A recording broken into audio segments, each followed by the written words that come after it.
répondez quoi? En gros, il dit que vous racontez n'importe quoi. Eh ben, écoutez, moi, je lui réponds que c'est lui le menteur. Et que ces gens sont des hypocrites.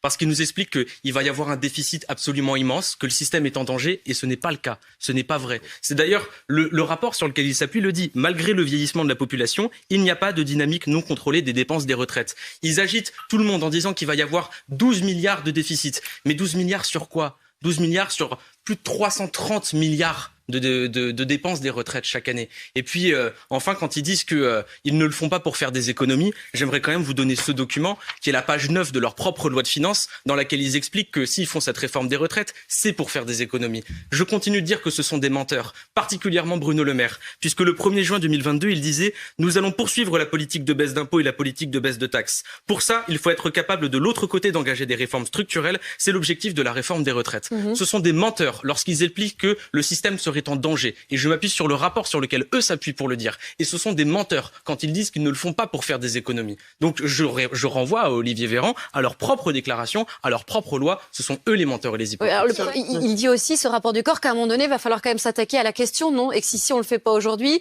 ce sont peut-être aux autres générations de le faire. Qu'est-ce que vous répondez à cela? Mais alors déjà, le président du corps ne dit pas ça. Le président du corps dit il n'y a pas de dynamique de dépenses non contrôlée des retraites. Voilà, je m'appuie sur ce qu'il dit, ce qu'il a écrit et ce qu'il a redit à l'Assemblée nationale. Mais imaginons même qu'il y ait une situation de déficit. Est-ce qu'il faut faire travailler les Français plus longtemps? Non, il y a plein d'autres sources de financement. Ça fait plus de 5 ans qu'ils font 60 milliards de cadeaux tous les ans aux ultra-riches. Et ben pourquoi est-ce que, par exemple, on ne reviendrait pas sur l'ISF? Pourquoi est-ce qu'on ne reviendrait pas, par exemple, sur les 15 milliards de baisse d'impôts de production?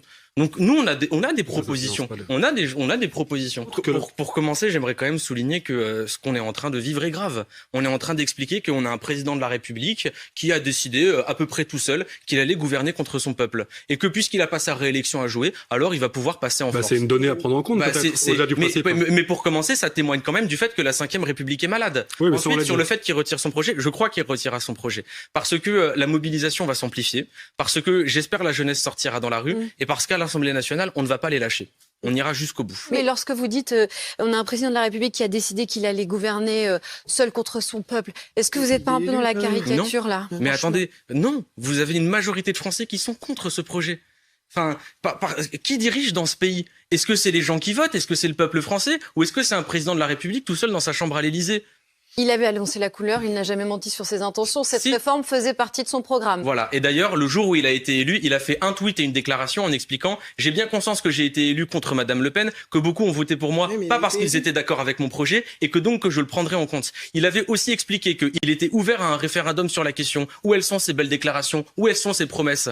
Quand on pense par exemple à Nicolas Sarkozy, qui n'a jamais reculé sur un texte qu'il n'avait jamais annoncé, qui ne faisait même pas partie de son programme. Comment imaginer une seule seconde qu'Emmanuel Macron recule, lui, aujourd'hui, alors que c'était l'un des points phares de son programme? Écoutez, vous avez raison, on remballe les drapeaux, on remballe les camions, on rentre chez nous et on se bat pas.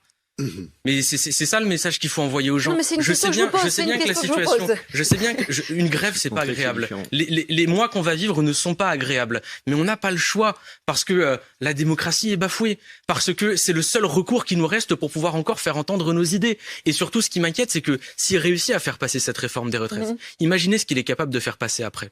Donc, les gens doivent se mobiliser. C'est le seul recours qu'il leur reste dans une démocratie malade.